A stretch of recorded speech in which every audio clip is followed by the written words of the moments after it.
Bismillahirrahmanirrahim. Assalamualaikum warahmatullahi wabarakatuh. Berjumpa kembali dengan Bapak masih dalam mata pelajaran biologi, bab yang kedua, part yang kedua juga tentang yang namanya jaringan tumbuhan. Sebelumnya sudah kita bahas tentang yang namanya jaringan meristem, kemudian jaringan epidermis, dan jaringan parenkim. Jadi ini part yang kedua melanjutkan materi yang sebelumnya.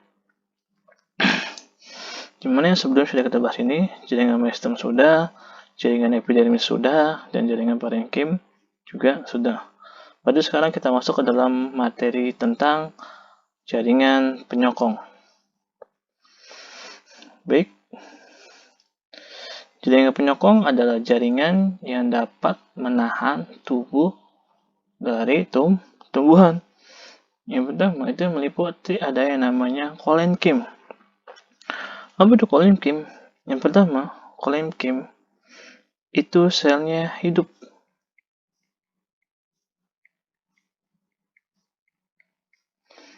Kemudian selanjutnya, selnya berbentuk ramping.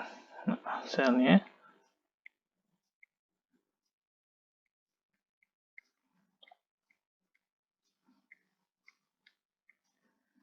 atau hampir sama seperti prisma. Kemudian yang ketiga, ciri-cirinya adalah penebalannya dengan selulosa. Penebalan yang terjadi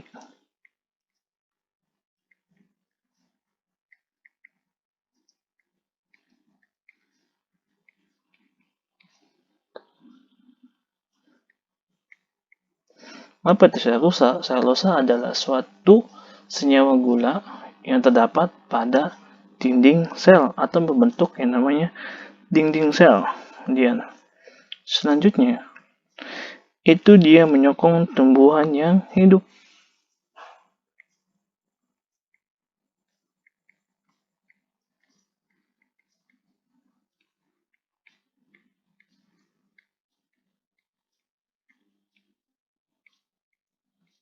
Nah, ini ciri-ciri dari kolenkim. Kemudian bagian dari kolenkim yang pertama itu ada kolenkim sudut. Jadi apa itu kolenkim sudut ini? Jadi kolenkim itu penebalannya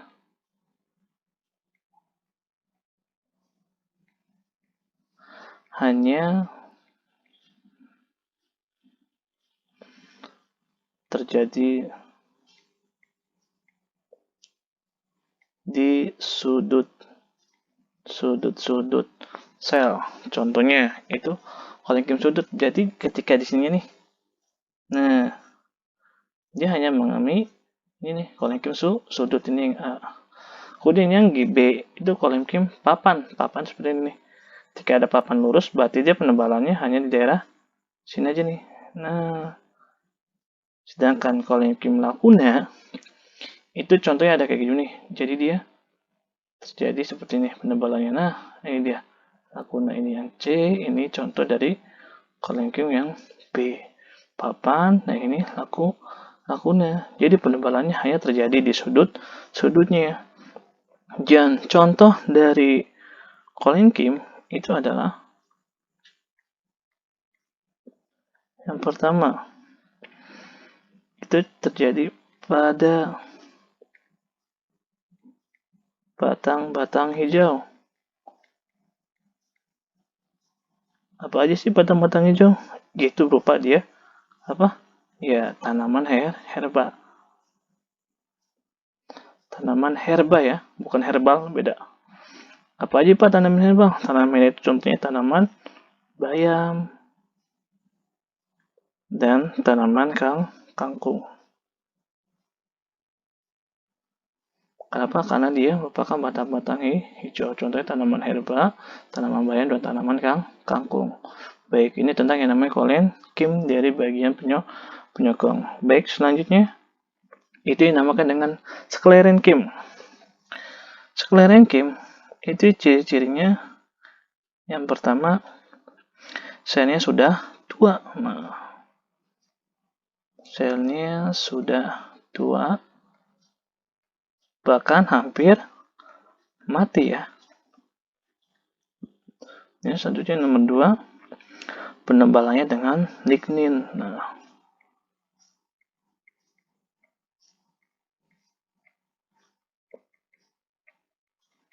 berbeda dengan namanya kolenkim dengan selulosa, dan ini penebalan dengan lignin. Selanjutnya, ciri yang ketiga, dia adalah menyokong tumbuhan yang sudah tua.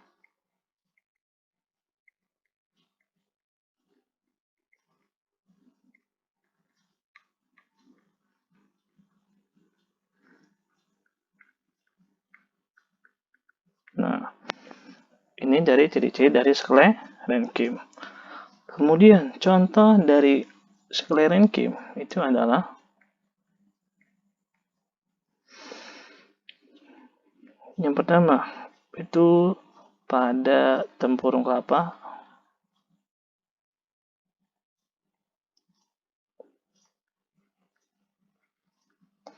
Apa lagi? Ya, terjadi mana ya? Pada kulit kenari.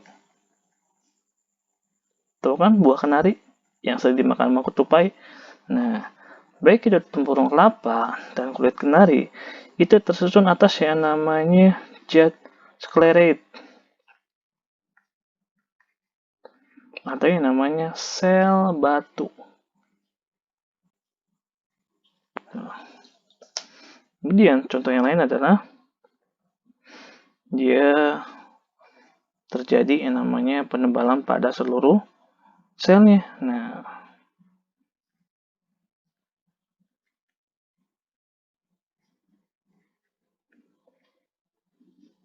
di seluruh tubuh. Nah, berbeda dengan kolenkim hanya sebagian, sedangkan kalau sklerenkim itu terjadi penebalan di seluruh tubuh dengan yang namanya lignin. Contohnya di gambar ya. Nah, ini dia. Berarti di area ini nih terjadi penebalan seluruhnya nih. Karena itulah dia bersifat yang namanya adanya sel batu. Istilahnya adalah sklerate. Baik, selanjutnya berarti yang kelima adalah pengangkut. Pengangkut itu pasti ada yang namanya xilem dan phloem. Xilem itu kita tahu ya strukturnya dulu deh.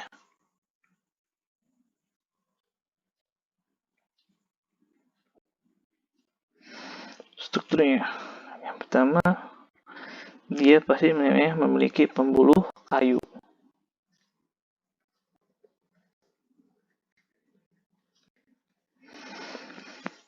Di mana di dalam pembuluh kayu ini kita dapat mengetahui umur. Nah, umur dari sebuah pohon. Nah, ini merupakan contoh jawaban dari pertemuan yang pertama tentang yang namanya bagaimana kita mengetahui lingkar tahun atau umur dari sebuah pohon ketika dia memasuki musim hujan dan musim kemarau. Dia selanjutnya, dia selnya mati nih. Selnya mati. Kemudian dia contohnya itu sama kayak di gambarnya tadi. Nah, di sini ketika ada sel xilem, itu di sini dia mempunyai ujungnya nih ada yang namanya lubang-lubang nih. Disebut juga dengan istilah perforasi atau berpori. Nah, berpori. Di mana perforasi ini berpori, dia memiliki yang namanya berarti trakea nih, trakea. Nah, bagian dari trakea itu adalah trakeit. Trakea itu lebih kecil daripada trakea. Di sini dia ujungnya ini dia lebih seperti ringan ya ujungnya ini.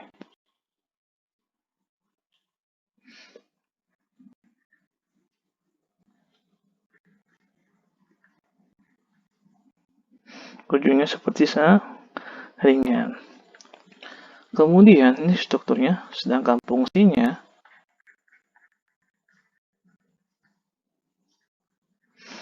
itu adalah mengangkut air, fungsi dari silem ya.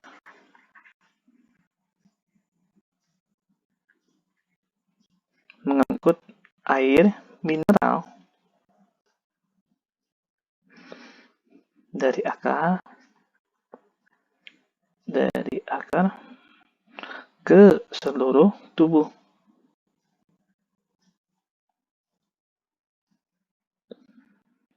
Dengan proses yang namanya apa? Ya, dengan proses yang namanya osmosis. Nah, osmosis sudah kalian pelajari di bab tentang sel. Ada osmosis, ada dispersi. Seperti itu. Baik, selanjutnya itu kita bahas yang namanya, berarti setelah silem, berarti ada yang namanya fulem. Oh iya, satu lagi ya. Di sini kan ada pembuluh kayu, kemudian yang selanjutnya itu strukturnya ya. Itu ada yang namanya serat silem. Dan yang ketiga itu ada yang namanya parenkim silem.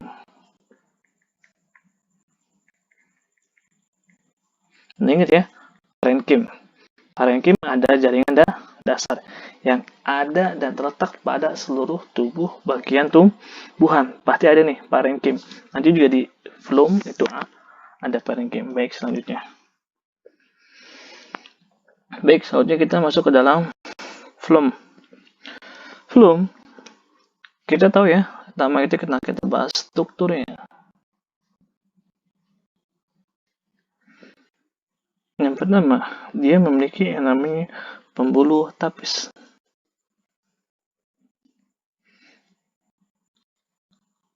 Apa itu tapis, Pak? Berlubang. Contohnya seperti yang ada di sini. Nah, ini berlubang kan? Nah, dia memiliki namanya pembuluh tapis. Kemudian, apa ciri-cirinya? Selnya hidup. Kemudian, selanjutnya apa? Ya, punya yang namanya sel pengiring.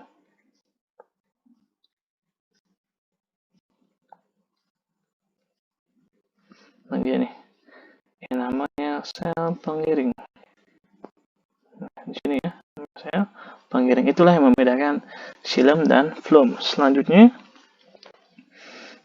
struktur yang kedua, dia memiliki yang namanya serat phloem. Yang nomor 3, dia memiliki yang namanya parenkim phloem.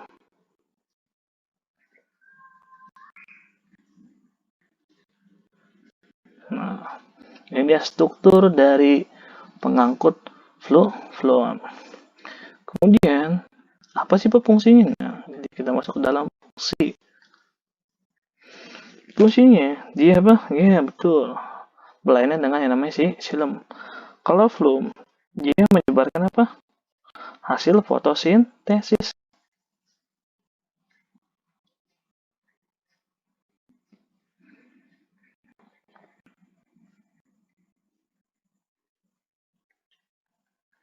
Ke seluruh tubuh.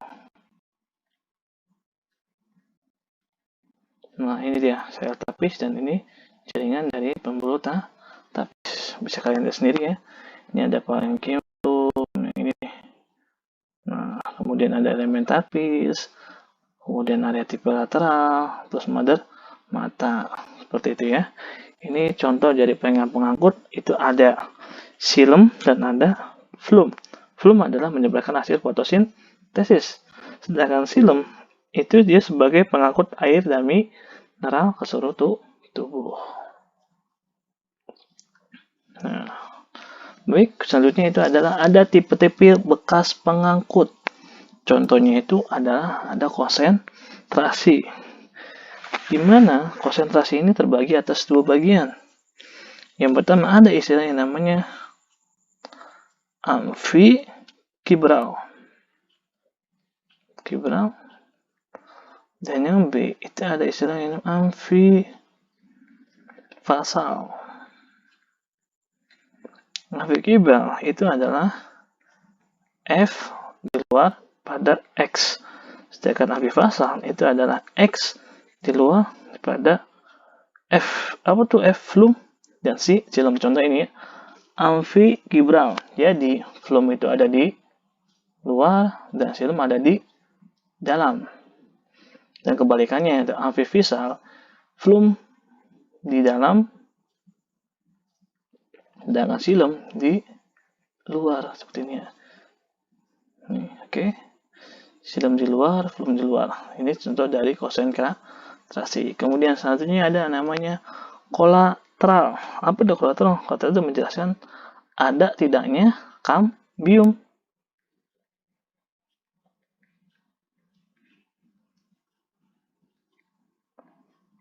Nah, ada tidaknya kambium itu terdapat apakah di flum ada kambium dan xilem ada kambium. Yang pertama, ada yang namanya kolateral terbuka,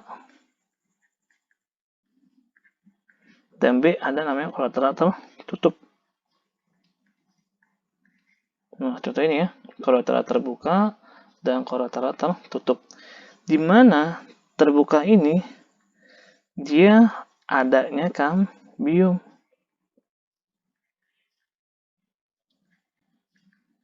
Nah, contoh ini ya, kambium yang berwarna hitam. Udah itu aja bedanya.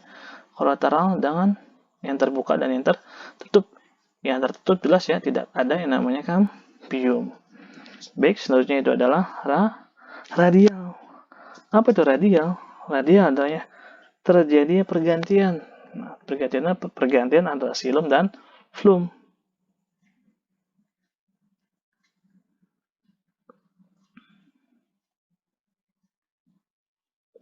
Pergantian antara xilem dan flum. Nah, contoh.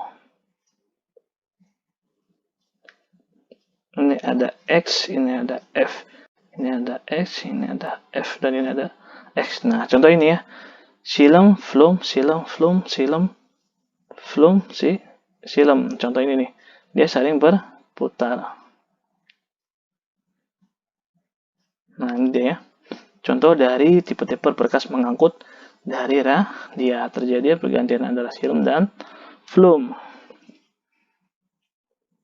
Baik, selanjutnya itu yang terakhir jaringan gabus. Nah, ingat kata-kata gabus itu apa ya? Itu namanya Robert Hooke. Maaf ya, tulisannya salah. Robert Hooke itu apa? Penemu apa? Iya, salah satu penemu dari yang namanya mikroskop pada penelitian pada tahun 1888 kalau nggak salah ya. Dia meneliti apa? Jaringan gabus. Nah, ini dia nih yang pertama jaringan gabus. Yang pertama jaringan gabus itu adalah bentuk selnya ya, memanjang, kemudian dinding selnya saling bergabung, kemudian terletak pada permukaan luar batang. Jelas ya, ketika dia di luar batang, dia fungsinya adalah pasti melindungi suatu sel yang ada di dalamnya. Oke, baik. Mungkin segitu aja materi part yang kedua tentang jaringan tumbuhan, menceritakan tentang jaringan penyokong, jaringan pengangkut, dengan jaringan gabus. Baik, Bapak akhiri aja video hari ini. Kurang lebihnya Bapak mohon maaf. Bila taufiq wal hidayah. Wassalamualaikum warahmatullahi wabarakatuh.